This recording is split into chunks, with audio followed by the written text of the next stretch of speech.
Hi, David. Welcome to the podcast. Thanks so much, Eric. It's great to be here. From a historian's perspective, what is it about this band in particular, and what was it that inspired you to write a book about him? Oh gosh, I mean, there's a couple of ways I could approach that question, Eric. Uh, so I've been a Journey fan since really the age of 10. I mean, it was the summer of 1982, and I was in a game room at a decrepit old resort in the up in the old Borscht Belt of Dirty Dancing fame, and someone dropped a quarter in the jukebox, and on came "Don't Stop Believin'." They still don't put on "Natural Thing," by the way. I've noticed whenever I see a jukebox with "Don't Stop Believin'" in it, "Natural Thing" is the B-side, and nobody ever picks "Natural Thing." No. I just fell in love with "Don't Stop Believin'" at that moment. I fell in love with Journey. I fell in love with the voice of Steve Perry, and it's been more than a 40-year ride at this point for me. But by the same token, I became a historian, a professional historian. I went to grad school, got that PhD, which sometimes I think stands for piled higher and deeper, and became a professor and now dean here at Monmouth University. And my scholarship focused on race in the late 20th century. It still really does. But I started writing this book really during the pandemic and just kind of looking for something to do. And I thought this is a great story. I'd love to be the one to tell it in full as a historian, to take my tools of the trade, as it were, and apply it to, well, really, the rock genre is usually dominated by journalists and memoirists. And I thought having a professional historian sort of throw his hat in the ring might be a good thing. And then out of that, of course, as I was doing the research, a thesis emerged that you can kind of ignore if you wish, and just enjoy this great story about this great band, or you can really dive deep and think about some of the challenging concepts that I bring to bear here. Yeah, the book promises to show how race in popular music contributed to the breakout success of the band. Can you talk about that? Because I didn't really give it that much thought all these years. And then when I read the book, I thought, well, I listened to Steve's solo albums and you hear it a lot in his music, like a song like "I Believe" from Street Talk. I think about that one. There's definitely that influence of soul and the music that came before him. Yes. Well, it's not surprising that you wouldn't have thought about it. I think a lot of people don't think about it. And I myself, I went through 4 decades as a Journey fan without really giving race all that much thought as it pertained to Journey. Um, but the more I got into the scholarship of it, the more I started to see that really rock and roll in the 1950s and 1960s integrated popular music, and I might even go so far as to say integrated all of popular culture in the United States for the very first time. And then, somewhat surprisingly, there's a resegregation that takes place after Woodstock. So, prior to Elvis Presley and Chuck Berry, popular culture was fully and thoroughly segregated. White people could enjoy and participate in Black culture, but they did so knowing that they were crossing a color line, and the option to cross that line was really far more difficult for African Americans to do. But then with rock and roll, suddenly you have this integrated art form that's really a beautiful thing, and it kind of takes us through the social revolutions of the 1960s. But then after Woodstock, there's this incredible resegregation. And we see what happens in rock and roll, that in the 1970s, it splits, sadly, into rock, which is basically coded for white audiences and performed by white performers, with a couple of major exceptions, Lenny Kravitz being an important one. And then later on, Prince, or not later on, but right around the same time, Prince being another important one. And soul, which is coded for Black audiences and performed by and large by African American performers. And this happened to some extent because there was a backlash in this country to the achievements of the civil rights era. But one of the results that you see is that when African American artists attempt to play rock music, it's far more difficult for them to break through than it is for white artists to do so. And at the same time, rock music is still a descendant, an evolutionary descendant, if you will, of that integrated rock and roll that was taking place in the 50s and 60s. The story of Journey is interesting in many ways, but one is certainly how they sounded at the start, which is very different than the Journey that most people know. They're essentially a jam band, kind of came out of Santana's band. Can you first briefly talk about how Journey formed and the story behind how Steve Perry joins the band, because he was not the original lead singer? No, he absolutely was not. Journey formed originally to be a backup group along the lines of the Muscle Shoals rhythm section down in Alabama, and it was originally called the Golden Gate rhythm section after the Golden Gate, that waterway in San Francisco. And they very quickly realized that they still had this writing prowess. That that was new, and it was eclectic, and it was loud, and it was crunchy, and a lot of critics called it spacey, which is a term from that era that sort of speaks to the American and really global fascination with the space race and how we had gone to the moon just a couple of years before. And even on their first album, Journey dedicates a song to what is it? Is it an asteroid? It's a comet. That's what it is. The comet Kahutek that is making its, I don't know, 100-year journey or something like that around our cosmos, and was within sight in, I guess, 73, 74 when they wrote that. And Greg Raleigh was the original lead singer of Journey. And he had been the original lead singer of Santana. In fact, he's the fellow who sings Black Magic Woman.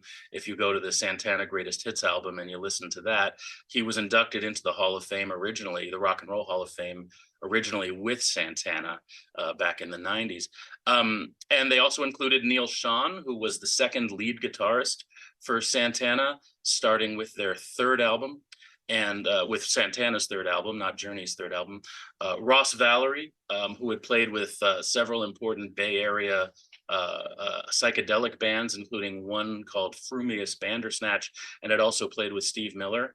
And then Ainsley Dunbar, who was really a king drummer out of Liverpool, out of the British blues scene. And that was where he got his start. And Ainsley, after forming his own band in England that got him across the Atlantic, and he toured with them here in the States, Ainsley worked with Frank Zappa and then David Bowie. I mean, he had some of his biggest hits with David Bowie before he joined Journey. And they played a brand of progressive rock that at the time some people, like I said, called spacey, others called it jazz fusion. And they were moderately successful. Every album charted. The live act did fairly well for what it was that they were doing. Of course, after they changed their name to Journey and started performing their own stuff. And every album during that era did better than the last on the charts. Their first album, Journey, made it to somewhere in the 150s or 160s on the Billboard 200. The book has the precise number. I'm not recalling it offhand. And really anyone with an internet connection can look that up. Look Into the Future, their second album in 1976, I think broke the top 100. And then Next made it to like 70 something. So they're not a blockbuster superstar group at that point, but they're making money for the label. And yet this is also a time of cutbacks. This is a time of recession. This is a time of the economic term at the time was stagflation. It was a stagnating economy coupled with inflation, to the point where Greg Raleigh, the lead singer, started talking about how they couldn't afford to drink Heineken anymore. Now they had to drink Budweiser. I mean, imagine a time where one couldn't afford Heineken and had to go with Budweiser. It also helped that they got a sponsorship from Budweiser. So why he exactly made that statement is up for debate somewhat. But so the label was ready to cut them as they were at the time cutting other acts. And Herbie Herbert, their masterful manager, who had started as really a roadie for Santana, and at this point is working his way up to being a major music industry mogul. He has the idea that they might be able to get a stay of execution, as he put it, if they hired a frontman style lead singer, and perhaps in the style of Robert Plant, let's say, a very popular band in the 1970s, Led Zeppelin. And so he found a fellow who the label was looking to give work to. And that was a guy out of Chicago named, actually out of Los Angeles, but he was based in Chicago at the time, named Robert Fleischman. And Robert Fleischman had a different manager, and there were other problems. And it may be that Herbie only brought Robert Fleischman in to just get that stay of execution while he contemplated the next move. But ultimately, a few weeks into Robert Fleischman's tenure with Journey as lead singer, during which, by the way, they wrote a song called, that some of our viewers might have heard, called Wheel in the Sky. Herbie Herbert got another tape, and it was a singer that he had heard before. And this was a fellow who was really a starving artist, had been told by a dentist that he needed all his teeth to come out because he was so malnourished, eating a lot of pork and beans, barely eking out a living because he was so devoted to being a singer.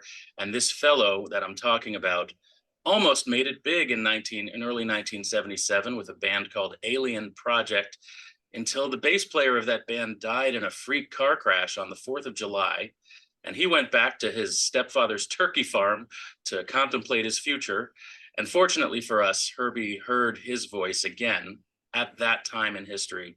And that voice was the voice of Steve Perry. What a story. And, what as a a story. result of that moment, I mean, rock history changed. And Steve was in his late 20s around this time.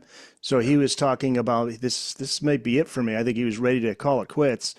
And he did some work on commercials, right? He sang jingles for commercials, I think. I trying to remember. I think it might be on YouTube, but I'm maybe thinking of somebody else. There were some later commercials that he did with Journey. I'm unaware of any commercials he did Okay. in that era. He had a variety of bands that he worked with, but he had not really had some steady income since leaving a job that he had in the early 1970s, working as an engineer in a studio in Los Angeles, where he first got to meet some of the big artists and learn some of the things that, frankly, he didn't want to do. He saw a lot of the drug abuse that was taking place among the artists at the time. Sometimes he performed with some names. He did perform with, I'm blocking on the name, but one of the musicians from Vanilla Fudge worked with Steve for a little while in the mid 70s. But mostly these were rock bands that were sort of cobbled together and didn't really go anywhere until, again, Alien Project really seemed to be gaining momentum. And that's why it was such a tragedy at the time. When I'll say his name, just so that we never forget it, his name was Richard Michaels Haddad. And he died on the 4th of July, 1977, breaking up that band, but ultimately for the better in terms of Journey, because it made Steve Perry available. Is audio of that band available? Is there anything out there that we can hear? Their most important song was actually subsequently recorded. No, it wasn't recorded by Journey. It was put on the Journey Time Cubed box set in 1992. But it was recorded by the Alien Project, I'm thinking, because it was a Steve Perry demo tape. And the song was If You Need Me, Call Me. Oh, yes. Yeah, I've heard that song. I believe, is it also on the expanded edition of Street Talk? Or maybe I'm... Exactly right. It's on there? I think it may have made it onto his Greatest Hits Plus 5 solo. That might be where I heard it. Yeah, it's a great song. Yeah, it's interesting to hear the story about Steve's musical awakening moment being hearing Sam Cooke's Cupid on the radio. That just speaks to his background. You talk about his background and what formed his musical knowledge and influences that he put into Journey, because I think he's probably the most influential in terms of that soul sound. Yes, I would say it's a really close call who was the most influential songwriter, because Jonathan Cain, who joined the band in early 1981, and then proceeded to co-write or write by himself every single one of the band's hits from that point forward, is either tied with Steve Perry or a very close second in that category. And he brings his own different influences that we can discuss. But Steve Perry, yeah, he was absolutely steeped in the soul and Motown tradition. It's what he wanted to be. I think I describe him in the book as a white Sam Cooke attempting to be a white James Brown, and you see that in some of the other Street Talk outtakes from his first solo album, Street Talk, which ended up in that expanded edition that you talked about a couple of decades later. There's one where he really does seem to sound like a very energetic and frenetic and enthusiastic James Brown. And so he sort of brings that into this loud, crunchy, progressive, almost metal, and they were called metal by some critics, very hard rock band. And it's like, why on earth, it almost seems like if you're looking at it at that moment in time, it's like, what on earth is Herbie Herbert thinking?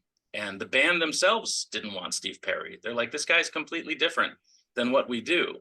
Some of them actually would have preferred to stay with Robert Fleischman because he was, like I said, he was in the Robert Plant mold. He was a screamer, and maybe a band like that needed a screamer. But Steve Perry just comes in, and Greg Raleigh is a tenor, by the way. The original lead singer is a tenor, but he's what we might call a normal ranged tenor. Steve Perry just takes it to these stratospheric heights.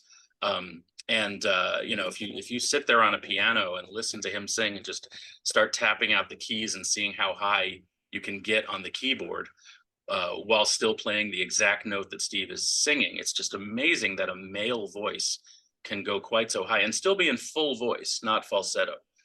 Absolutely remarkable. But then that style, right? That is the major moment when soul and Motown enter the songwriting process of Journey. That is not the first time African-American influences have entered Journey. And I would say that the combination of Santana's Greg Raleigh and Neil Schon with the Liverpudlian blues drummer Ainsley Dunbar is a huge part of the African-American tradition entering Journey's music. But Steve, it's a very different side of that background coming in. I think then it's of that. Course, sorry, go ahead. I was going to say that side of him is what stands out for me because, yes, I'm always going to be a fan of a singer who has an amazing range, but I'm more drawn to what I'm feeling from when they're singing. Is there some kind of soul in there? How are they emoting those notes? And that's what's always stood out with Steve Perry for me is even if he couldn't sing all those notes, I think I'd still love just the way he sings. Yes. He's a truly remarkable performer.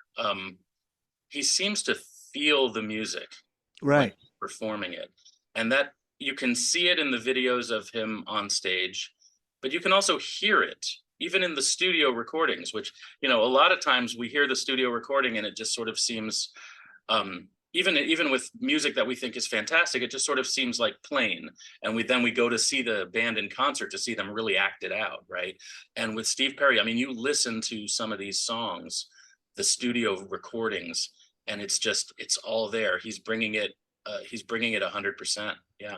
And he and Robert Fleischman were in the band briefly at the same time. Another interesting to read in your book is that Robert Fleischman was considered to be the singer of Genesis after Peter Gabriel left. But then somewhere along the line, Phil Collins decided, okay, I'll give it a shot. So That's Robert right. didn't get that gig. I thought that was interesting. Yeah, they were going in to do Trick of the Tail, Genesis was into the studio, and they called Robert Fleischman in, and he was like, I think he had his bags packed and his tickets printed. Remember, Wow. he used to print tickets. Yeah. Yeah. And then he got the call and they said, no, Phil Collins is going to try it. And he was the drummer for Genesis, Phil Collins, and that changed history too. Amazing. And there's some great stories in the book regarding the album that Steve Perry records on, the first album with Steve Perry. That's 78's Infinity. Producer Roy Thomas Baker. He sprayed the studio with a chemical fire extinguisher with which corroded the recording tape. So they had to move to a different studio. And then there was something that Steve Perry said about he would just come in like biting on some cheese and saying, I like that, I don't like that, and then just walk out. But the results speak for themselves, obviously. And when you talk about the success of this album and the songs from it that to this day, because I was putting together a playlist for this episode, as I was mentioning to you before we started recording, Yeah. and you go to that album, that's like a greatest hits. Lights, Feeling That Way, Into Anytime, La Doo Da, Patiently, Wheel in the Sky, Something to Hide, then Winds of March, Can Do, and Open the Door, the last three tracks. But all those songs leading up to Winds of March, Can Do, and Open the Door still played heavily on radio today. When you look at the songwriting credits, Steve Perry shows up often. So is he the big difference maker here, or is that too simple of an answer because there was that collective decision by the band and manager Herbie Herbert to change the sound? Does that contribute as well? Yeah, he is a huge influence on Infinity, and I agree, Eric. I mean, it's a fantastic album, and it truly exemplifies what we mean when we're talking about album-oriented rock. I mean, the whole album is the work of art. And of course, that's why you get these stories about these artistic types like Roy Thomas Baker doing weird things. Excuse me. But as I say in the book, and I should say the name of the book again, I was trained by my publicist to keep saying the name of the book in all of these interviews, right? Livin' Just to Find Emotion, Journey, and the Story of American Rock. Yes. On sale now. On sale now, that's right. And folks can go to journeyhistorybook.com to learn a lot more about it and to buy a copy, available on audio as well. But as I say, the addition of Steve Perry is really more of an evolution of the band than a revolution, which is surprising given how different he was than the other members of the band. But in Infinity, he doesn't take control of the band. He's the front man for the tour. He's the lead vocalist, and he's one of the lead vocalists, I should say, in the studio. So he and Greg Raleigh continue to share lead vocal duties. Steve is on every one of those songs, but there are songs that Greg Raleigh sings the verses, and then Steve Perry will come in either for the chorus or for the bridge. Anytime is a good example of that. Feeling That Way as well. And also, if you listen to the sound, you can hear a lot of what Journey had been doing in their first three albums as well. And you can also, if you listen carefully to those first four albums together, the three without Steve Perry and then that one, Infinity, listen to them sort of chronologically, you're going to see changes taking place between Journey and Look Into the Future, between Look Into the Future and Next, and then again between Next and Infinity. And you can see that the changes, maybe they were the biggest changes between Next and Infinity, but they're not exponentially greater than the changes between the Next and its precursor, Look Into the Future, or the one before that. And then, of course, in the live show, they're still performing so much of those original three albums. It's just that Steve Perry is doing a lot of the singing, which, on these songs that he hadn't originally recorded. Even after Infinity starts to take off right around April of 1978, they're still going to include some of those original songs from the first three albums in their live show, right on up until the time Greg Raleigh leaves the band at the end of 1980. Infinity sold 3 million copies and reached number 21 on Billboard, a drastic improvement from those first three albums. And then from this point on, Journey only gets bigger and bigger. 79's Evolution, that's number 20 on the Billboard. Departure, 1980, reaches the top 10 at number 8. And then they reach the top of the charts with 1981's Escape, which eventually sells 10 million copies. So between Infinity and Escape, they release a string of hits. So here we go. You got Wheel in the Sky, Lights, Lovin', Touchin', Squeezin', Any Way You Want It, Who's Crying Now, Don't Stop Believin', and their first number one single, Open Arms. I mean, what a run. And they still weren't done yet, which leads to my next question. So how were things internally within the band? Because you read about Steve Perry being a perfectionist and could be difficult to work with at times.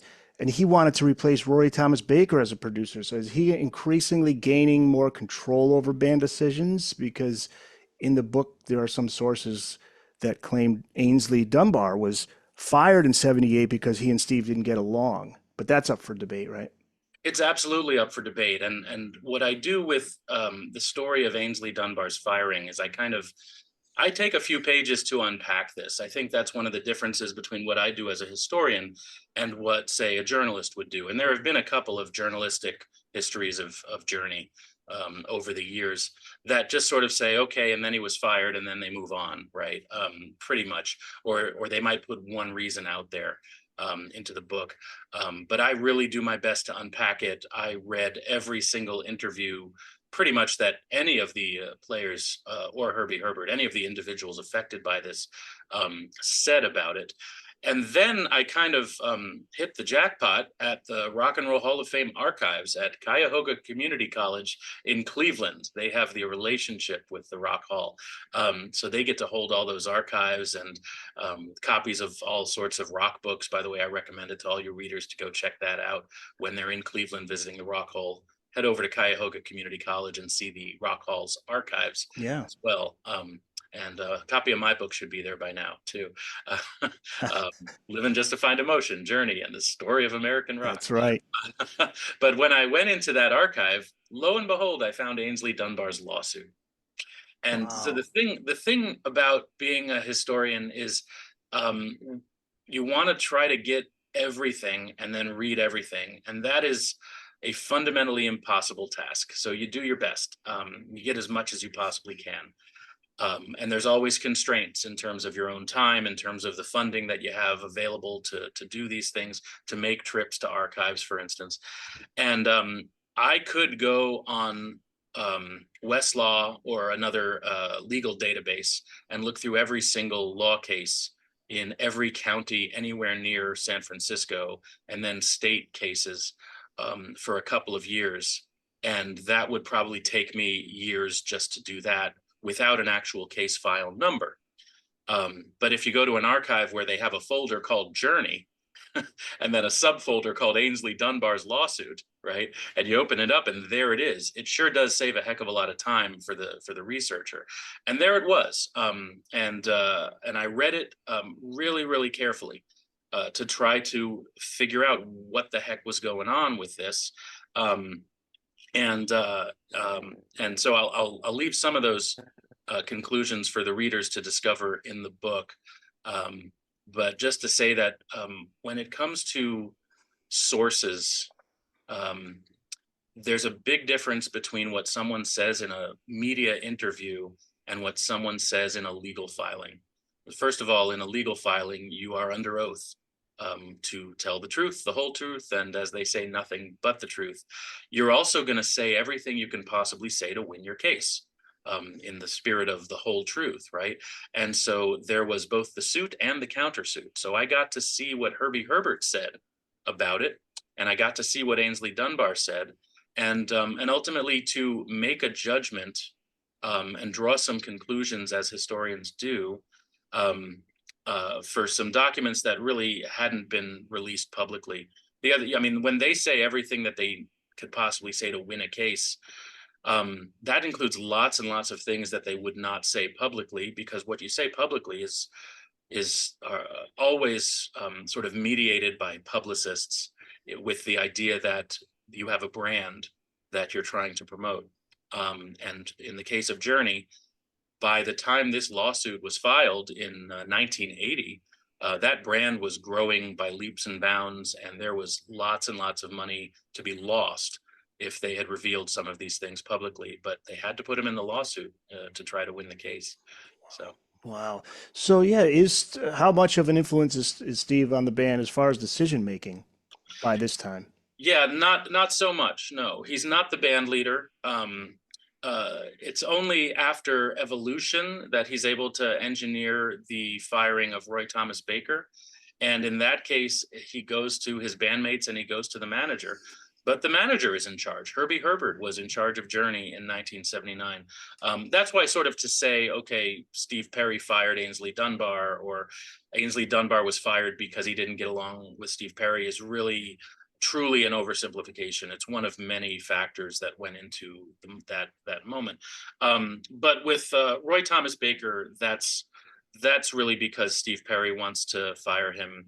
And Steve Perry increasingly, because he's a perfectionist in the studio and in much of what he does professionally, what he sees when he sees Roy Thomas Baker destroy a studio with a fire extinguisher, when he sees him come in and barely pay any attention, or as Ross Valerie, the bass player, says, always wanting to take a call from Freddie Mercury, lead singer of Queen, who he had worked with on Well, I was going to say, yeah, he's famously known for his work with Queen. Right, Night at the Opera. He had just produced for Queen, which includes that well-known hit, right, Bohemian Rhapsody. That I've heard of that one.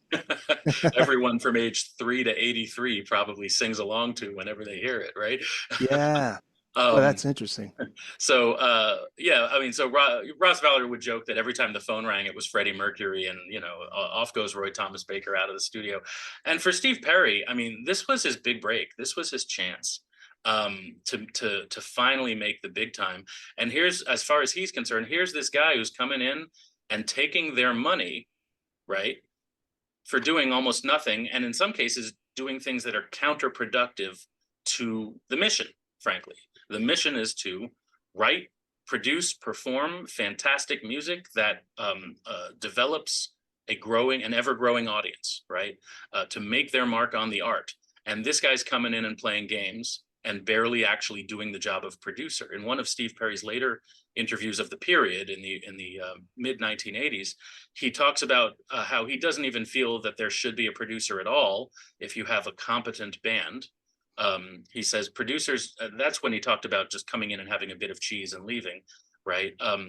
Producers are the record label's way of making sure that the band doesn't get off track and waste days and weeks and months in the studio when they should be producing the effort. And it's a reasonable point. If you're a record label, you're a buttoned up suit wearing 9-to-5 office dweller who is looking at what bands actually do in the studio and going, that's ridiculous kid stuff. We need to send in a professional. But in Steve Perry's case, the professional was Steve Perry and the other members of the band, by the way, not just Steve. This was an incredibly professional group of musicians. So why do they need this joker to come in? But his success in firing or engineering the termination of Roy Thomas Baker was the first move. And I'm not going to say, and I don't say in the book, although the press put something on the cover of the book that gives the impression that Steve was a mastermind in taking over the band, and like he was sort of evilly rubbing his hands together like, I'm going to take over this band. That's not Steve Perry. He did eventually take over the band. He absolutely took over the band. But it's not like he was planning over the course of 6 years to take over the band. It just sort of happened over time. It was more of an evolution than a revolution. He felt that Roy Thomas Baker needed to go. He made the case, and Roy Thomas Baker left. Then when Greg Raleigh left, a co-founder of the band at the end of 1980, in the years preceding Greg Raleigh leaving, Steve Perry and Neil Schon becoming the primary songwriters, and Greg Raleigh doing a lot less of the writing, there really is a move to, and it's not Steve consciously doing this, I think, but Steve ultimately becomes far more of a band leader after Greg Raleigh leaves. As Greg Raleigh was an icon. I mean, he is an icon. He's a founder of Santana. He's a founder of Journey. The foyer in his house has a wall of gold and platinum records, of course, as it should. He's a double member of the Rock and Roll Hall of Fame. He leaves. Jonathan Cain comes in, and Jonathan Cain is going to be very, very important for the evolution of this band and the superstar success of this band, really. But that leaves Neil Schon and Ross Valerie as the only remaining original members of the band, and Steve Perry as the front man who's getting all the press. And then from that point on, Steve's path to taking over the band is a much cleaner, smoother direction. It's going to be a lot easier because that sort of linchpin of the founding moment has left and is replaced by a new guy, as it were, right?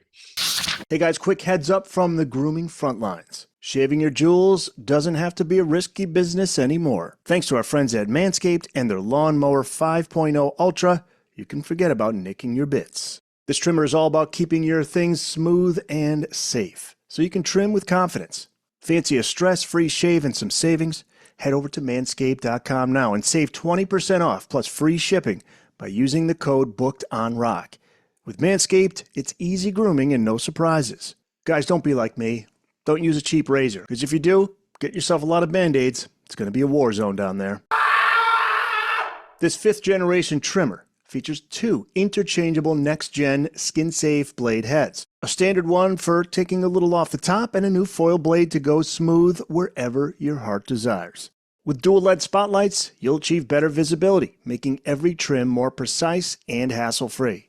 And guys, if you're worried about making a mess, don't worry. This thing's good in the shower, in the tub, in the ocean. And if that's not all, it comes in a nice traveling case so you can take it wherever you go. Get 20% off plus free shipping at manscaped.com. Use the code BOOKEDONROCK. That's 20% off plus free shipping by using the code BOOKEDONROCK. Show your balls some love. Feel free as a dove. Now, with Steve and Neil, was that relationship, did they get along? Were they friendly? Because that's always interesting, the guitarist-singer dynamics there. What was their relationship like? Like brothers, like siblings. And such relationships, whether they're like siblings or whether they're actual siblings, have their ups and downs, as everyone knows who has a sibling, right? And it changes over time. Depending on how we develop as individuals, that will affect the relationship. In the 1970s, Steve Perry was a hungry, starving artist, and Neil Schon was a very successful rock star, even with Journey before Steve Perry. I mean, here's this guy who at age 15, 16 is working with a superstar band called Santana. That's amazing. Yeah. If we didn't mention that, he's just a at kid. that age, right? And then after the original Santana breaks up and he leaves, and he doesn't leave with Greg Raleigh, they both leave, and then eventually they come back together in Journey. During that 1.5 to 2 year period between Santana and Journey, Neil Schon does not have a day when he doesn't have work. Right, he's with a band called Azteca with Coke Escovedo, Sheila E.'s father, and pretty much everybody wanted him in there as a session player. So he's living a 15-year-old's wet dream through his 20s. He really still is, actually. Now, has he turned 70? He's coming up on 70, I think, next year. If he hasn't turned, no, I think he did turn 70 last month. And what does that do to you psychologically, right? To become famous and successful as a rock star at age 15, 16. In that sense, I feel sort of sad for Neil Schon, and I think Steve Perry probably does too, because it really does arrest his development, his maturity. He doesn't have to go through a lot of the things, or at least he can ignore a lot of the emotional things that most of us have to go through in our teens and our 20s. And Steve Perry did have to go through all those things in his teens and 20s because he was a starving artist. He was not a rock star. Now, when Steve Perry becomes a rock star and is for a few years sort of overwhelmed by this rock star lifestyle, they mesh very well. Their relationship is really tight. They get each other on a very fundamental level. But over time, that's going to change because Steve Perry is going to come to realize, as he does on February 1st, 1987, when he walks off a Journey stage for the last time, when he realizes in a very mature move, which has made his fans incredibly sad for now 35 odd years, right? He walks off that stage for his own health and his own well-being, his emotional, his mental, his physical well-being. And Neil Schon never does that. Neil Schon does not seem to ever really have a reckoning moment where his maturity allows him to sort of look back on all of this and sort of make some moves that will help him for the better at that level. Unfortunately, and really, really sadly. And they haven't really seen eye to eye since.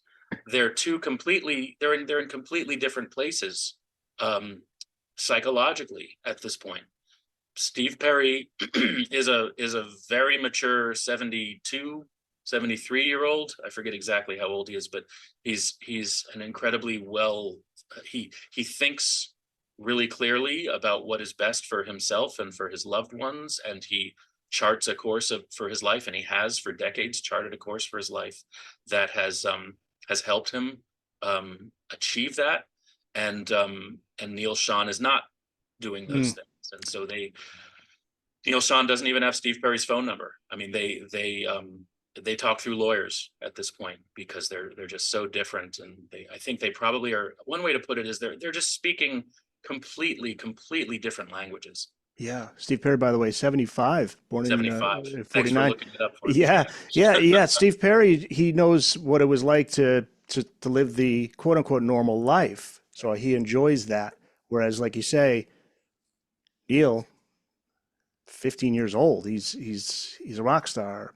And Yeah. so he really doesn't, that's the big difference there. Boy, that's it. Now, Jonathan Cain, when he steps in, he's on 1981's Escape. Mhm. That's the first album he's on. He takes over for Greg Raleigh. Now, his contributions songwriting wise, is that a welcome addition from Steve and Neil? Are the three writing songs together? What's that whole songwriting process like from that point forward? Oh yes, they work incredibly well together. Um, Now, Jonathan Cain, to continue in that vein of how we experience and grow from our childhood traumas and our young adult traumas, Jonathan Cain was also a starving artist in the 1970s with several brushes with stardom, made it as far as Dick Clark's American Bandstand, and then everything he ever did in that era just gone. Just did not get any traction until he got an audition to be with the Babies, who needed to replace their keyboard player. And the Babies is a bit of a harder rock act at that point than Journey, and a little bit of a different sound. Jonathan Cain is successful with them. He helps them in their fourth and their fifth albums, and you can definitely hear that evolution taking place in the Babies when Jonathan Cain and bass player Ricky Phillips join the Babies. But he really starts to shine when he joins Journey. That songwriting team, Perry, Cain, Schon, is responsible for 9 out of 12 of the Dirty Dozen that they play on stages still today, or that Cain and Schon play with Arnel Pineda today, and that they've been playing for decades. He brings, in a sense, the missing link. So you talked about Wheel in the Sky being a hit. You talked about Lights being a hit. Yes, they get a lot of airplay today as classic rock hits, and they got some airplay back in the 70s.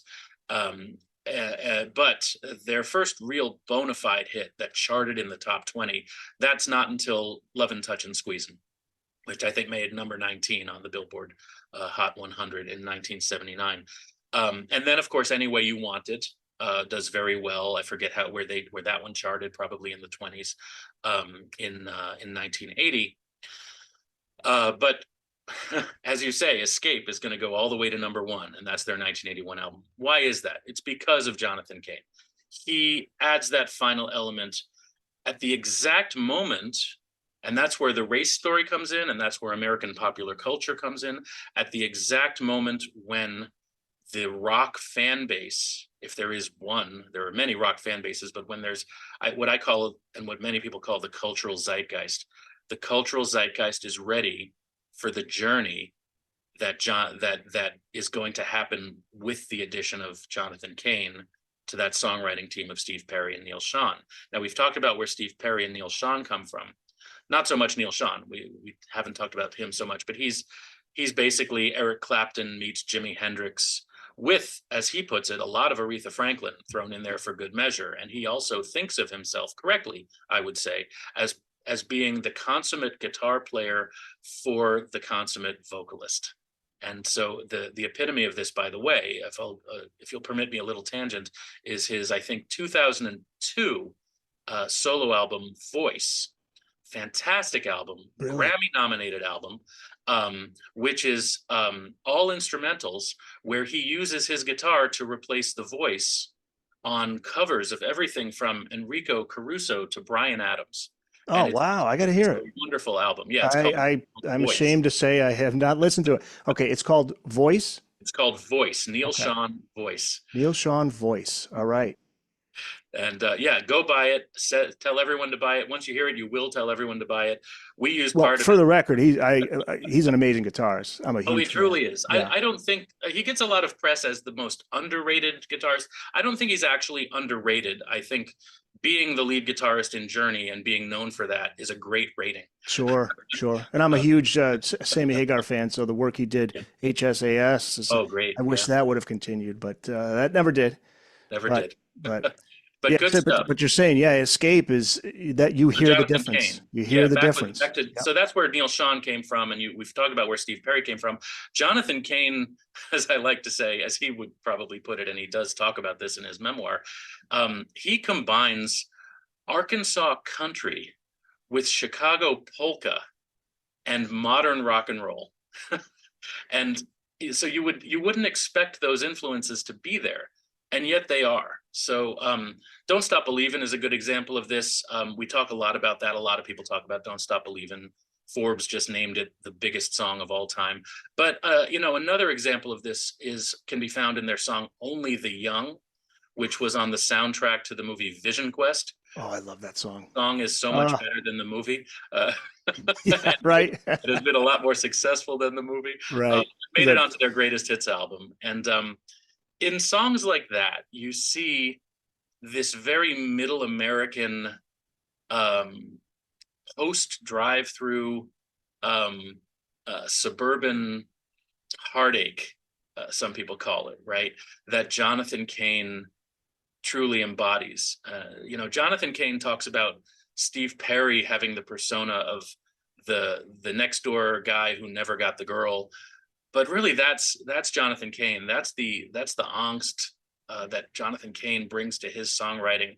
It's this incredibly heartfelt, incredibly honest, incredibly open way of looking at the human condition that comes from a very middle American white bread combination of sounds that he was raised with as I think the descendant ultimately of Polish immigrants. Don't hmm, quote me on that. I mean, it's in we're taping, but I think he's the descendant. His name is Frigga. That's his legal name, okay? Jonathan Frigga, and his father's name was Leonard Frigga. But he had that kind of Arkansas country strain when he went and visited his grandparents' house down in, I think, Paris, Arkansas, where he heard people playing fiddle and that sort of thing. And then he plays polka in bars in his 20s in Chicago, in around O'Hare Airport, Wow. entertaining flight attendants. And it really does. I mean, another place where you can see this, two places really: Open Arms and Faithfully. Open Arms he co-writes, I think, with Perry. Yep. Um, Yep. I'm pretty sure that's just a simple co-write with Perry. I don't think Neil Sean has a credit on that, because I remember Neil Sean talks. Well, they talked about how Neil Sean was smirking through the whole time and complaining that Right. couldn't figure out what to play there. But That's in the book. Yeah. Faithfully on their 1983 album Frontiers, another really big hit for them. He wrote that. Jonathan Cain wrote that all by himself, and that's a love letter to his wife. His wife, who then betrays him, and then he goes into another sort of phase of his musical career where he's writing about that betrayal, and then he has another very successful marriage where he betrays his wife in the 2000s. And so there's kind of this back and forth with him that he's incredibly open and honest with in his memoir, which is also a really, really remarkable thing to see. I think he called that one "Don't Stop Believin'," the man, the band, and the song that defined generations. I think that's Hmm. the title of his memoir, 2019. But Did he that's did the he added write element. all the lyrics, David? Sorry. Did he write all the lyrics to all the songs he writes? Did Steve Perry write some? I don't know how they broke down the songwriting credits in that level of detail. Hmm. Whether it was whether he can take credit for all of the lyrics. I do know that he wrote or co-wrote every single Journey song from the moment he was hired Yeah. until after Steve Perry left. There are a couple in their last four or so albums.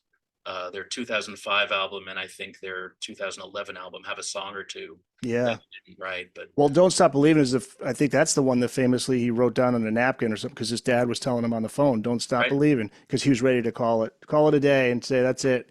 It's not going to happen. Yeah. Now, yeah. Open Arms.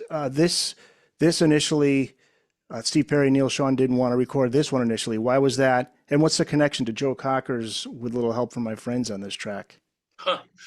You might have stumped me on that, Joe I have Cocker. the entry here if you want. I had a The feeling, entry so I from have my it. book, or It's in your book. Yeah. okay, Let's good, see. good. So I'm sure I got it right when I wrote the book. Yeah, here we go. Let's see. The result, however, is breathtaking, and the fans agreed, although not giving a writing credit. Smith, Steve Smith, Steve yes, Smith added a drum line inspired by Bruce Rowland's performance of "With Little Help from My Friends" with Joe yeah, Cocker at Woodstock. Where do we hear that? that's right. Is that And just like a that's little not what I portion of the heard. song? I didn't hear that in the song because I analyzed every song writing the book. Um, Yeah, but what happened is Steve Smith actually said that in an interview, and then yeah. once you hear that, you go back and you listen, and then you listen to Joe Cocker's Woodstock performance, and oh, okay, now Okay, we it's got to starting to come together. play them side by side. Yeah, he said, "quote It's not like I copied that note for note or anything, but just somehow the way he played that 3/4 kind of feel." Yeah, Yeah, that's yeah. interesting. So, but yeah, those Steve and Neil didn't want to put it on the album. Why was that? No, Steve did. Steve So did. first, Jonathan Cain wrote the first draft of it as a wedding present, really, to his wife Tawny, the daughter of a Hollywood star, Tawny McClure. Who was her father? I'm blocking on that. It's in the book, and it's also on Wikipedia. But he wrote that as a wedding present to his first wife, and then he presented it to John Waite, lead singer of the Babies. And John Waite said, "No, we're not doing this," which is interesting because basically 10 years later, a similar song written by Diane Warren, "When I See You Smile," John Waite insisted on including on the Bad English album, the first Bad English album, and Lesson learned. Cain objected. Cain was like, "No, we're a hard rock band. We should not be playing ballads." And now Bad English is known for that because it was their number one hit. Well, yeah, John Wayne must have said, "Yeah, I learned my lesson the first time. Exactly right. Yeah, you We're got Open recording this Arms. one." I should have gone with Open Arms, and but that's what Steve Perry does. Steve Perry hears it and he goes, "Well, John Waite's loss is our gain," and he loved it, and because it really represents that's yet a new direction for the band. It's hard to call it a rock song, although it does end up on the soundtrack to the motion picture Heavy Metal. Yeah. Weirdest pairings. But it's Neil Sean who doesn't like it. Neil, who was a founder of this band and who, for the first three albums and for years is just right out there up front, waving that giant head of hair that he had up and down, playing that guitar, crunchy, loud, as we said, rock and roll, rock music, hard rock music. It's like, what do I play on this? Like, what can I make out of this? And Steve Perry's like, "I don't care. We're recording it." And then there's a story one of them told where Neil Sean was standing outside of the studio, smirking while they were playing it, and almost trying to get them to try to screw Steve Perry up while he was singing the song. I think they did that with Peter Criss on Beth too. Gene and Paul were in there giving them facial expressions, and And one Peter's of the like, "Get greatest the hell songs, out of here!" right? Yeah. Right? So the moment you say it, everyone's thinking, "Yeah, Yeah. man," right? Right. Lyrics in our heads, right? But and yeah, he's out there messing with them, and finally Steve Perry said, I need to have you removed from the studio," and like, "You're out of here." And he left, and boy, were they all, John Waite, Neil Sean, they were totally wrong, and it's their highest charting hit in history, in Journey Yeah. history. Yeah. Yeah. Don't Stop Believing. Who are the streetlight people that Steve Perry is singing about? Because there's different versions of stories here from Jonathan Cain and Steve. They've got different answers. Yeah, I think Steve Perry was in he was in Detroit. There is no, as the book says, and as has been repeated ad nauseum, there's no such place as South Detroit. There is a place called Windsor, Canada, just south of Detroit. But Steve Perry was looking out of his hotel room after a gig in Detroit. May even be the one where they recorded songs for their live album Captured back in 1980. And there were streetlights in front of that hotel, and people walking around back and forth. He sort of saw them as the people who were kind of not knowing what to do after the show. you know, that moment, that natural high that a lot of us get when we see a great concert and we just don't want it to end, you know, and then we leave and we just sort of walk quietly nowadays. You know, I'm sure you've experienced, some of our listeners and viewers have experienced this, just sort of walking to the car kind of quietly. And nowadays maybe the kids or teenagers, and they're like, what do you want to talk about? What do you want to talk about? And you're just like, I don't want to talk about anything. I just want to think about that experience that I Yeah. just had. And I think that's a lot of what Steve Perry was thinking when he wrote that. Both in, he specifically cites seeing that in Detroit, but he also saw it quite a bit in Los Angeles. For Jonathan Cain, it was he talks about being in a second floor apartment in downtown Los Angeles when he was really just living hand to mouth. And sort of looking out the window at night and just seeing these people wandering around and, you know, just sort of aimlessly. And that, by the way, is ultimately leads to where I took the title of my book, Livin' Just to Find Emotion, Journey and the Story of American Rock, because it's the streetlight people who are living just to find emotion, right? That's the way the song goes. And, you know, if you think about it as folks who are wandering under the street lamps, maybe in a parking lot after a show, and what are we doing, you know, in that moment? You know, we're living just to recapture that emotion that we had in the show. One thing they're absolutely clear about, both of them, is that it has nothing to do with prostitution, right? Because that was always something that was asked. You know, streetlight people, you're talking about streetwalkers, you're talking about people under the streetlights in the red, what are those things called? The red light district. Red light districts, right? And that's absolutely not what they're talking about. So they say. Yeah, that was Roxanne. That's a different song. A very different song. Yeah. Yeah. David Hamilton Golland is this episode's guest. The book, Living Just to Find Emotion, Journey and the Story of American Rock. My personal favorite Journey album is Frontiers, 1983's Frontiers. Separate Ways, Worlds Apart, Faithfully, Send Her My Love. I love Chain Reaction. I love After the Fall. I always love those quote unquote minor hits, you know, the ones that kind of drop off the radio and you go back and listen. Edge of the Blade, Trouble Child, Rubicon. I love all of these tracks. Number 2 album, 4 top 40 singles, 6 times platinum. Now, the critics didn't like it, but the fans obviously thought differently. Neil Sean told Hip Radar at the time that this was the beginning of a whole new era for the band. But as we know, things start to fall apart soon after, which I want to ask you about. But first, the band takes a break and they work on some other projects here. The biggest is Steve Perry's solo album, Yes. Street Talk, which I love, from 1984. Sells 2 million copies, reaches number 12 on Billboard. The singles Foolish Heart, and of course, the big one, Oh Sherry. That's modeled on the Four Tops 1967 Motown hit, Bernadette. And the lyrics are about Steve's then girlfriend, Sherry Swafford. And you feel the title may have been inspired by a dish at a New Orleans restaurant? Yeah. Every time I hear the song now, I think of that. Oh, Sherry. I have a coworker named Sherry, so I'm always thinking of that. And this is definitely unsubstantiated. And as I say in the book, I talked to Bill Cuomo about this. Bill Cuomo was one of Steve Perry's co-writers. He lives in Nashville now and has had a very successful career. I think he co-wrote or he worked on Betty Davis Eyes with Kim Carnes, and I think he had been with the Carpenters before that. And he said, no, absolutely not. We added the O because it was just timing. It adds a syllable to the song. But my theory was, and it goes back to that Frontiers album you're talking about, Journey descended on New Orleans to record some really horrendous music videos that today have been the butt of all sorts of jokes and to no end. I think Billy Squire wearing pink. What was the one? The most ridiculous one, of course, is Separate Ways, Worlds Apart, where they're on the pier on the Mississippi River. Oh, yeah. Like January, so it's cold, but they're pretending it's not. And there's this, they're playing air instruments, which, I mean, everyone's familiar with air guitar, right? But Yes. Jonathan Cain is playing air keyboard. Steve Smith is on air drums. Ross Valerie is doing air bass. And then somehow the instruments then miraculously appear. At one point, the keyboard seems glued to the wall of a warehouse, and Jonathan Cain is sort of playing it with his head over the shoulder, Oh, the looking good at, old days. yeah. And then Flock of meanwhile, there's seagulls I this ran with a tinfoil all around the room.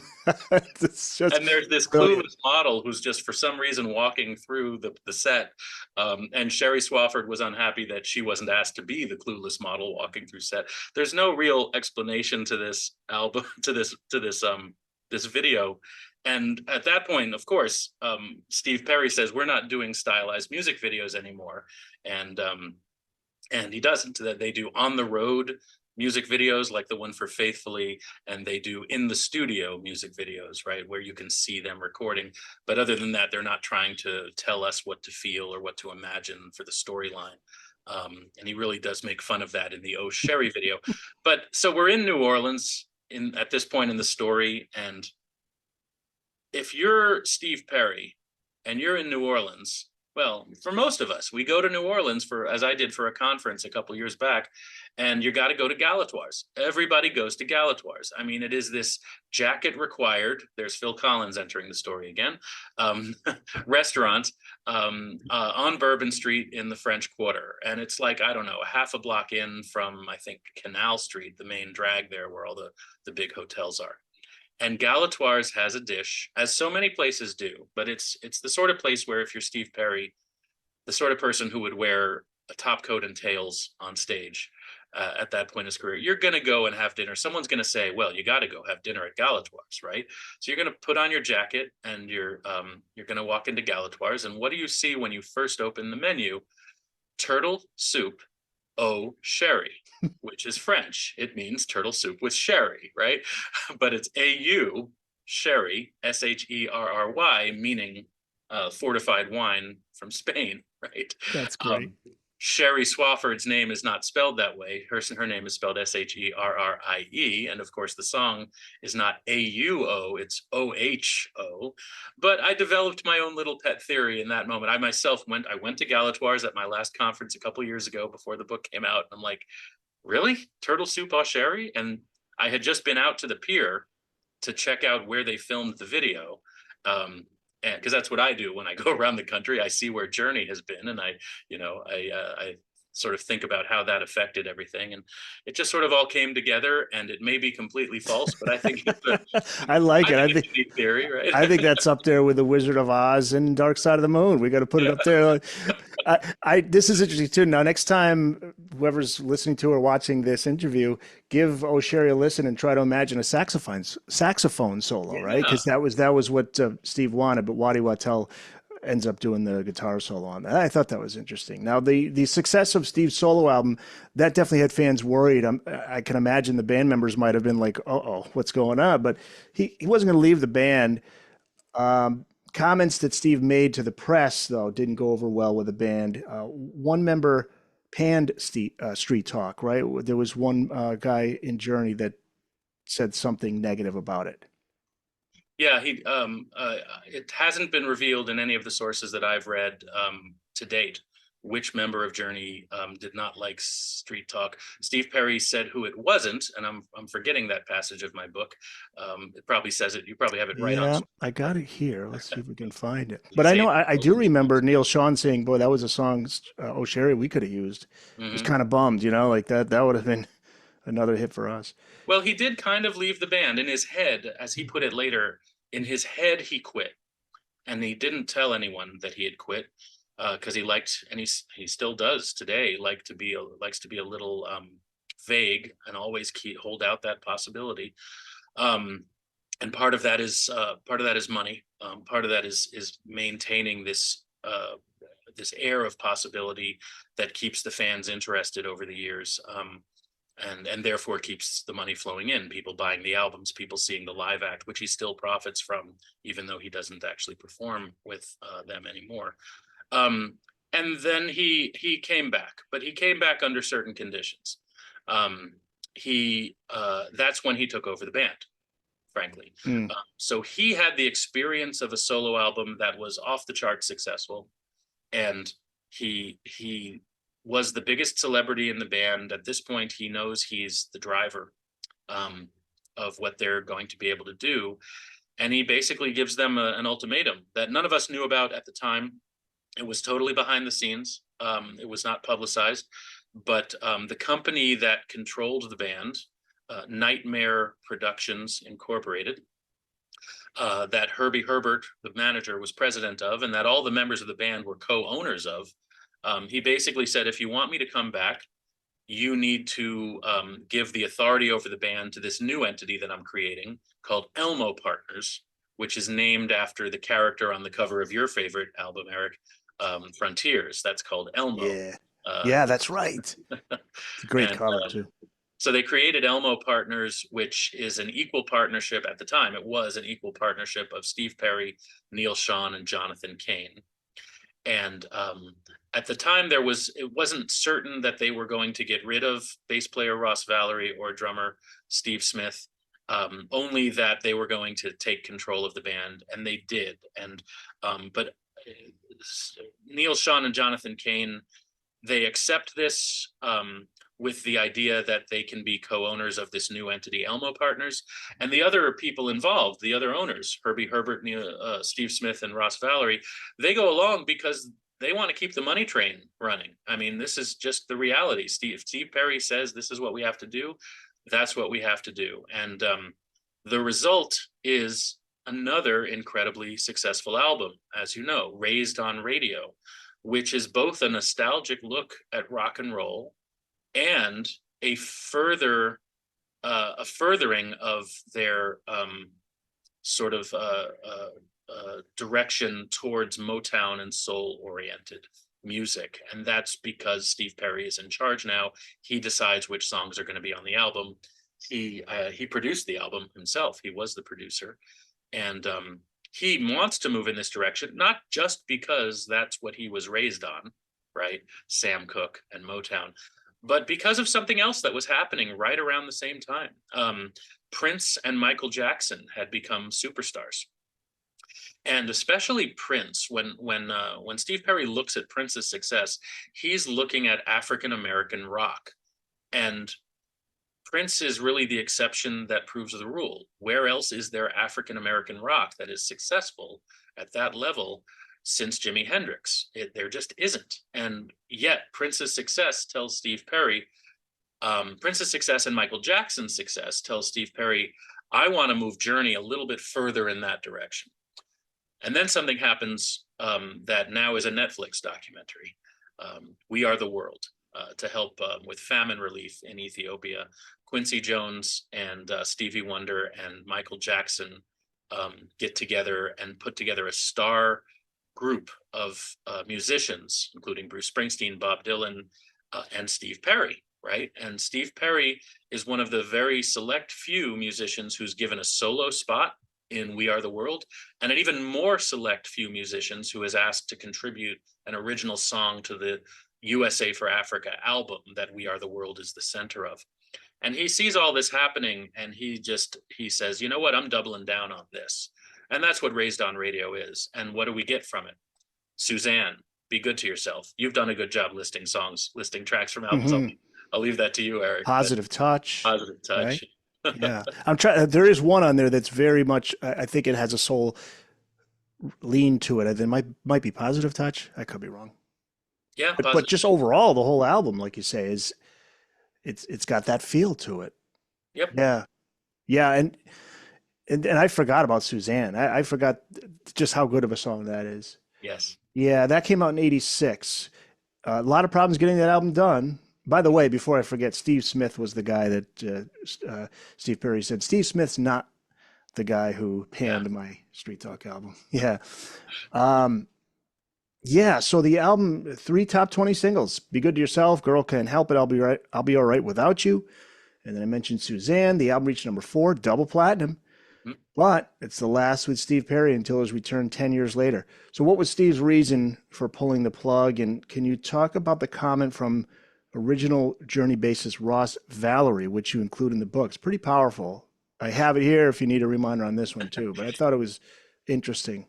Yeah, and in that passage, I quote Ross Valory, the bass player for Journey, founding bass player who off and on was with Journey for 50 years pretty much, and is no longer with the band now, thanks to a 2020 lawsuit, unfortunately. But that quote from Ross Valory is from a couple of decades later, and he's sort of asked to reflect on his experience with rock singers in a documentary about their current lead singer, Arnel Pineda. And it just seemed very insightful when it came to Steve Perry. So I put it in a couple decades earlier, the part where I'm discussing Steve Perry leaving. The other thing to talk about that process is that I included some recent scholarship from psychologists about the psychological impact of being a touring musician or a touring professional, and what they call the incidence of suicidality. The frequency with which people in that world commit suicide is significantly higher than in other professions. It is an incredibly taxing way of life. Ross Valory talks about that in that quote. You go away from your family, you go away from your friends. Their lives continue while you're away. People die, people move on, and you're not part of it. And you come back almost as an alien from time to time and visit with them, but you're not really a part of that anymore. And that's really, really hard for a lot of folks to accept. And that ultimately was something that Steve Perry could not accept. He wanted to be human. He wanted to be with his loved ones, and you can't do that in a superstar rock band. And he finally came to realize that in the winter of 1987. He had lost his mother tragically, and Herbie Herbert later on makes the point, valid point, that most of them had lost parents during that era. And as Ross Valory says, that's what happens. Ross Valory lost his parents during that era as well. But they accepted the rock star lifestyle and accepted that they would not necessarily be there for the funeral. They wouldn't be at these loved ones' deathbeds. Life moved on without them. And Steve Perry had a real problem accepting that. And he walked away. And like I said, February 1st, 1987, happened in Anchorage, Alaska. It was the last show that Journey has to date performed with Steve Perry. But he left that, and he has never been on a Journey stage since. They did a reunion album, as you mentioned, Eric, a decade later, 1996's Trial by Fire, which earned them their first and only Grammy nomination for their hit song When You Love a Woman. But Steve did not go out on tour with them after that, and within a couple of years, the band had moved on without him, and they signed legal documents to ensure, from Steve Perry's perspective, that he would be taken care of thereafter. Yeah. Yeah, just one quick line from that quote from Ross Valory. The American dream rock and roll quest to be rich and famous. A lot of people think they're immune to what happens when you get that much money. You burn yourself out getting there. Or they find themselves famous and don't want to be famous. Yeah, it's sad that it all starts with all these bands. It all starts with just a love of music and wanting to just at least make a living out of doing it, if not getting rich and famous. And then they realize they become rich and famous, and it's not all that it's cracked up to be, but also the business side of things. Just take all these lawsuits you mentioned, and it Yeah. happens so many times.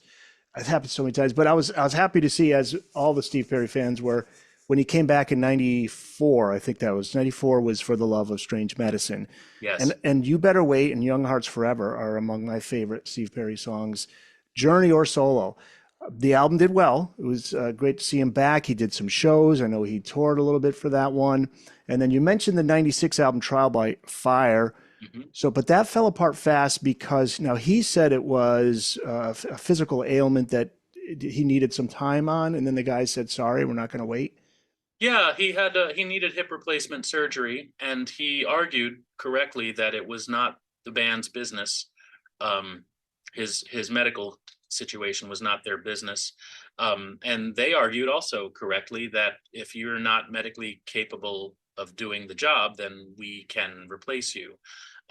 So they were, in a sense, they were both right. He was, I conjecture that, like so many of us, he was afraid to get on that operating table. You never know what's going to happen, even if you're a high level celebrity like Steve Perry. Surgeons make mistakes. And he did subsequently have the hip replacement surgery, and then about a decade later had his other hip replacement surgery. So he's had both halves of the hips replaced.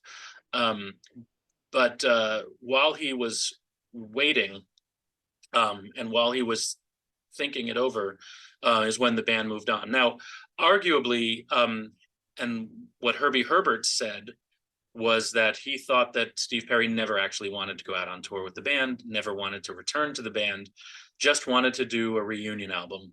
And there is certainly evidence of that. And that is ultimately what did happen. They had a reunion album and no tour. But what it did was it empowered the rest of Journey. So legally, Elmo Partners no longer controlled the band, because there was a line in the Elmo Partners contract that said that their contract was only valid as long as all three of those members, Neil Schon, Jonathan Cain, and Steve Perry, were continuing to be Journey. And the moment any one of them was not in Journey or performing as Journey, their contract was null and void. So technically, on February 1st, 1987, the Elmo Partners no longer controlled Journey. Now it takes another decade. They don't actually act on that, but finally, after the reunion album, Nightmare Productions reasserts control over the band. Actually, they reasserted control before the band, and Steve Perry went along with that. And that's why Ross Valerie and Steve Smith were welcomed back for that reunion album, even though they had one had been fired and one had quit during Raised on Radio a decade earlier. But that empowers them. Then they say, well, why the heck aren't we just moving on with another lead singer? And it was a hard road. Steve Smith left, so it was really Jonathan Cain and Ross Valerie and Neil Schon who kept going. But they found a fantastic drummer in Dean Castronovo, who, despite some legal troubles about a decade ago, is again with the band and doing very well with the band.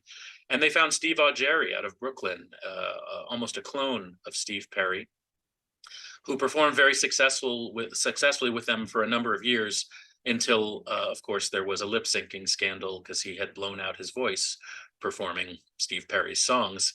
And they ultimately replaced him twice. And then finally, Arnel Pineda joined. Yeah. Yeah. Arnel Pineda. Yeah, they did go through some singers. And there was a while there where they were struggling, but then all of a sudden they're a huge draw again in concert. So when, at what point does it start to make that turn to where they become a huge touring act? How long does it take from the time that Steve's out and Arnel's there and all of a sudden things take off? Because they did pretty well with Augeri, from what I recall. I mean, they released an album that resulted in the loss of their label. That threat that had been made by Columbia Records way back in 1977, the label finally made good on that threat. Although it is an incredibly good album, Arrival, with some really solid songs.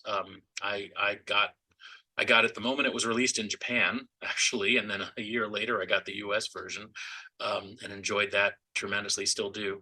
But they were not a superstar act anymore with Steve Augeri. They did a lot of state fairs in the early 2000s, and they then did an album that they really don't talk about anymore. They did an album in 2005 called Generations that sort of disappeared very quickly. And really, it was the growth of Don't Stop Believin' in those years, the resurgence of this song that had been, I guess, a #8 hit back in 1981 and 1982, and was certainly a big enough hit to bring me into the band and so many others of my generation. But it started to come back. If you look at these sort of moments in time, 1998, I think, is when Adam Sandler uses it in The Wedding Singer. He has a violin version of Don't Stop Believin' as a send up to how ridiculous they were making out the early 80s popular culture to be. And that was The Wedding Singer, right? It's being made fun of. Up to 2007, where it's the final moment of The Sopranos, right? That final episode where Tony Soprano is sitting in that diner with his family and he's playing Don't Stop Believin' on the jukebox. In between, you have this slow growth of this song that starts coming back, and it becomes an underdog anthem for sports teams. It's in movie soundtracks like the movie Monster, which Steve Perry consulted on, it becomes a song that's used regularly on the TV show Glee. And then after The Sopranos explodes in renewed popularity, they don't have a lead singer. They need a lead singer. And within a few months, they hire Arnel Pineda. Oprah Winfrey invites them on for Arnel to tell his rags to riches story. And Journey has never looked back. Wow. Yeah. By the way, what do you make of "Don't Stop Believin" in that Soprano scene? Because there's always that discussion. It's like, are we overanalyzing it? I mean, what's in the lyric? Why did they decide it? I always find that fascinating, because the Sopranos fans really, really analyze every aspect of that show. It's it's a beautiful ending. And that was actually Steve Perry's opinion when David Chase told him the ending. He was the only person outside of the cast and crew who knew the ending, and he demanded to know the ending because it's a violent television program, Yeah. right? And he said, I don't want this song to be used. If there's going to be some sort of a bloodbath, or as he put it, a St. Valentine's Day massacre at the end of this show. And when he was told, when he was given the script for the ending, he said, no, no, no, this is exactly right. And the way I talk about it is Tony Soprano is fictional, of course, but what he represents is that white suburban teenager of the late 1970s, who is a huge rock fan and who is seeing the world of his parents disappear before his eyes. Um, that is the world where a good middle class job could be depended on, a good industrial job where the minimum wage actually was enough to give you a middle class lifestyle. That world was starting to disintegrate in the 1970s. And that's represented in The Sopranos as the world of the American mafia is fading. Tony says in some of the earliest episodes of that show, more research. I had to go back and watch the entire run of The Sopranos. That was fun. Yeah, not a bad homework assignment. That's right. And he says early on, he says, I feel like I'm at the end of something. I feel like I'm on the end of something that had its heyday. And he's thinking that the world of the mafia was about Las Vegas and Tony, and not Tony, Frank Sinatra, and hanging out with the Brat Pack in the cabaret, when it was always this horrible, evil, organized crime syndicate or series of syndicates. But this notion of decline, this notion of declension, is such a prevalent theme in American popular culture because things have changed so significantly over the past half century. We have moved from an industrial base of producing things like cars in Detroit to a service base, right, economy. And those changes are very difficult, and it's very hard to adapt to those changes. And Tony Soprano really represents the difficulties adapting to those changes. And he's going through therapy because of it. He's going through classic Freudian psychoanalysis as a result. It's both the comedy and the genius of The Sopranos. And so when it ends with "Don't Stop Believin'," it's a callback. It's yeah, of course, yes, it's the music of his youth, but it's a callback to what at this point middle-aged folks from the heartland, if you will, that suburban heartache we talked about earlier, where they are at that point in their lives, in their late 40s and their early 50s. And that's one of the reasons why The Sopranos was so successful. It's not all the blood and guts. I mean, for the same reason that The Walking Dead is not successful for the zombies, it's successful because it makes us think about ourselves, right? And it makes us think about the way humans interact. Similarly with The Sopranos, The Wire, with other, what we call the new golden age of American television, that's what they're doing there.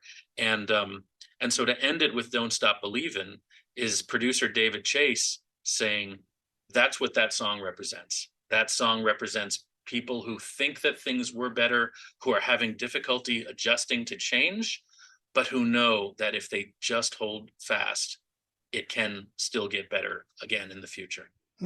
Wow, that's fascinating. So yeah, let's wind down just a few more questions. Now, Steve Perry did return in 2018 with Traces, another great album. And it was received well. What was he doing all that time in between, and what led him back into Yeah, the I mean, studio?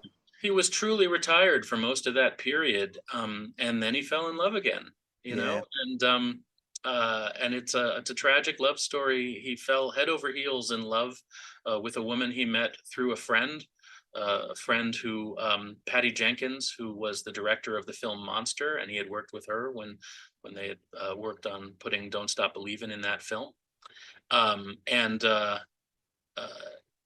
his girlfriend had terminal cancer, and and yet the heart wants what the heart wants, and they had an incredibly short but incredibly passionate, incredibly beautiful relationship, um, of two really adult, mature people who seemed to really, really appreciate each other and what they brought to each other. And he moved to New York with her for her treatment. And some of that you hear in Traces. There's a song "October in New York," which is just heartbreaking and beautiful and fantastic all at once. Um, and when she was dying, she extracted a promise from him that he would return to music. And we are the beneficiaries of that. So thank you to her.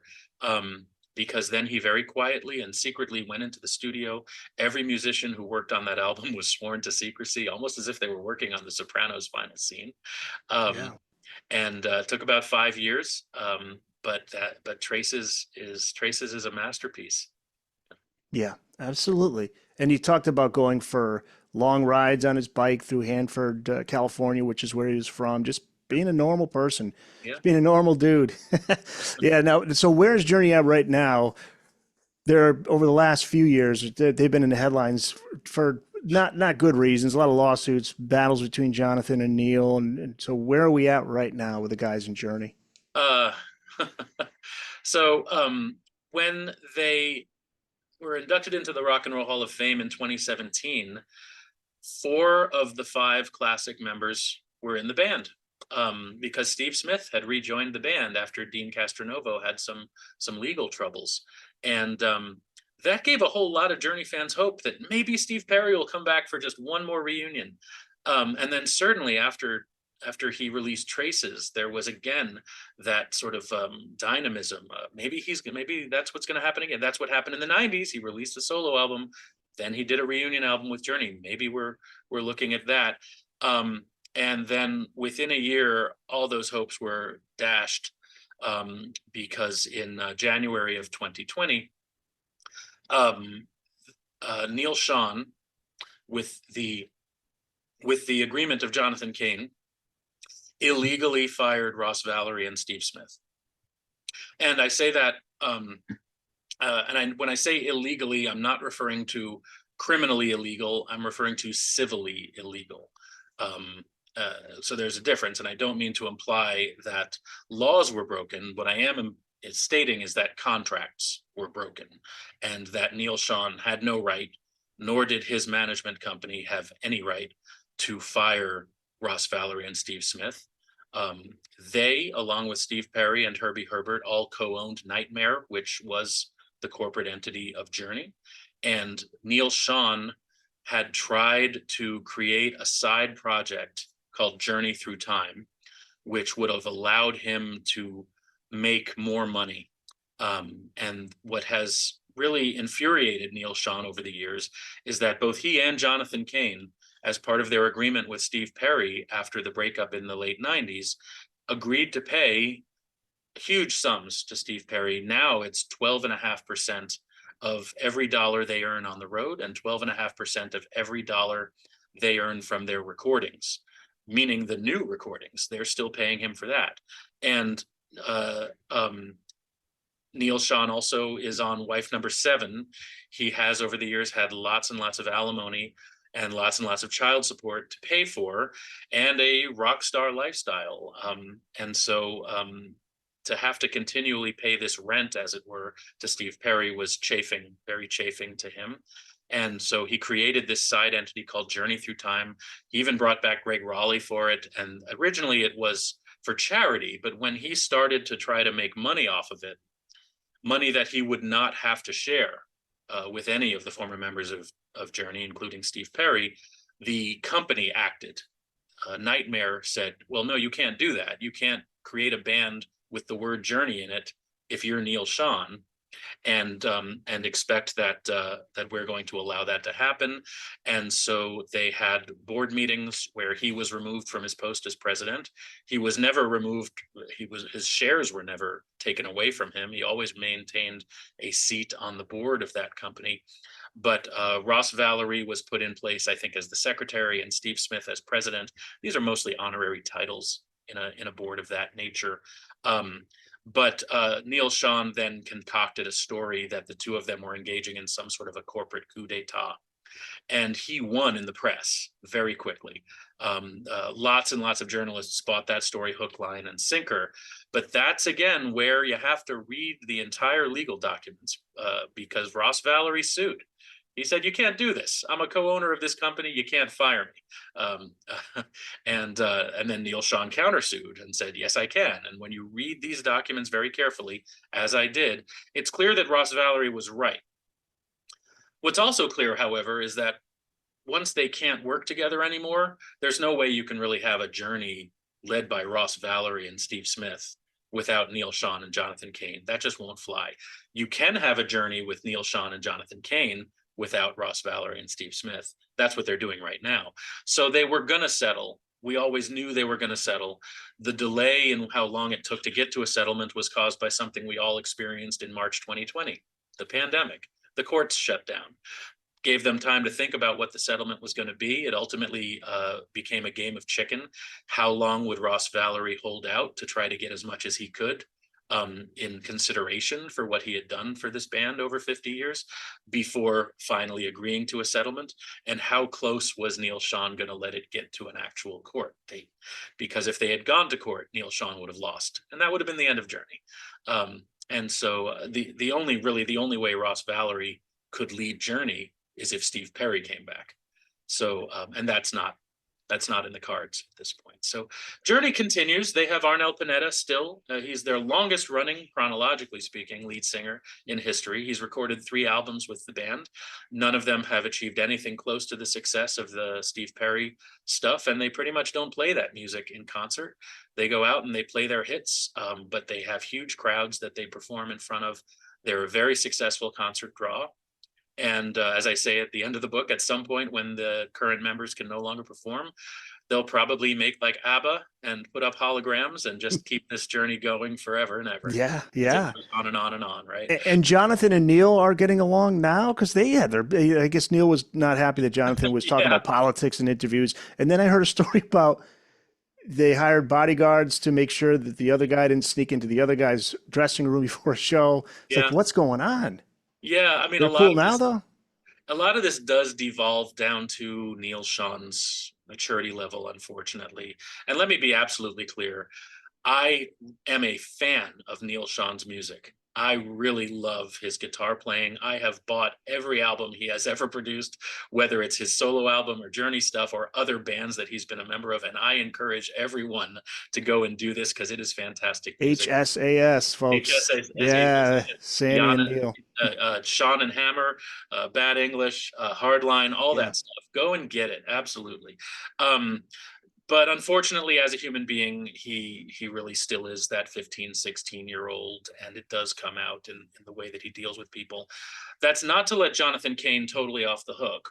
Jonathan Cain is married to Donald Trump's spiritual advisor, Paula White Cain, and that has caused tension in the band because Neal Schon wants it to be an apolitical, a non-political entity, Journey.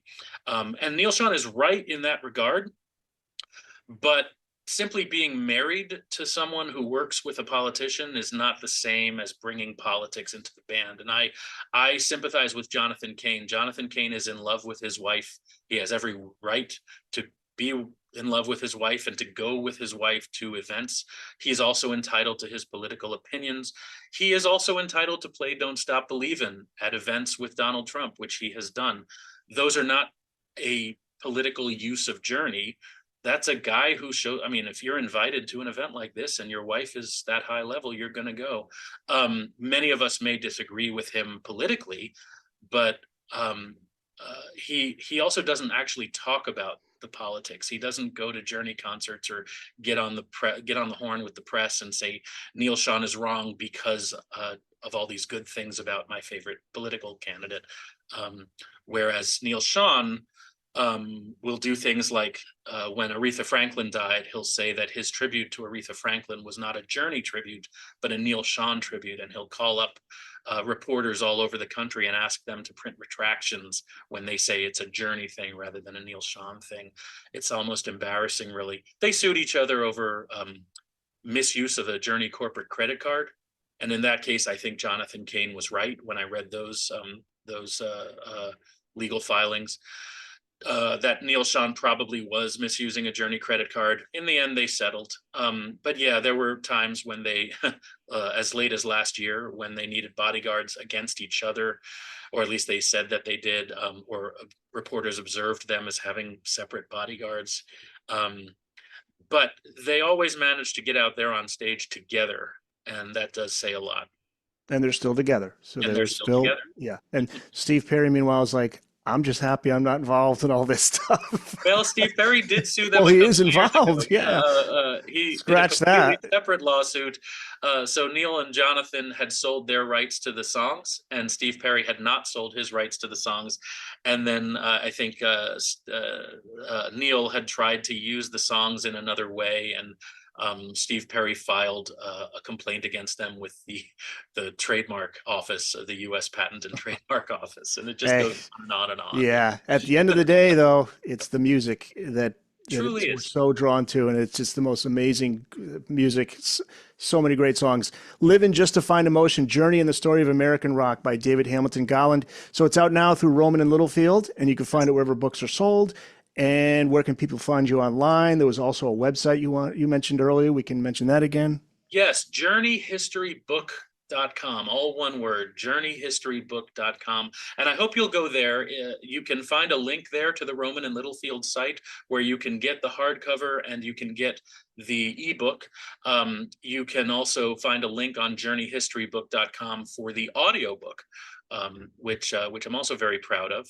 And in addition, journeyhistorybook.com contains Spotify playlists that you can listen along to as you read each chapter, as well as my appearance schedule if you'd like to come and meet the author and get your copy signed.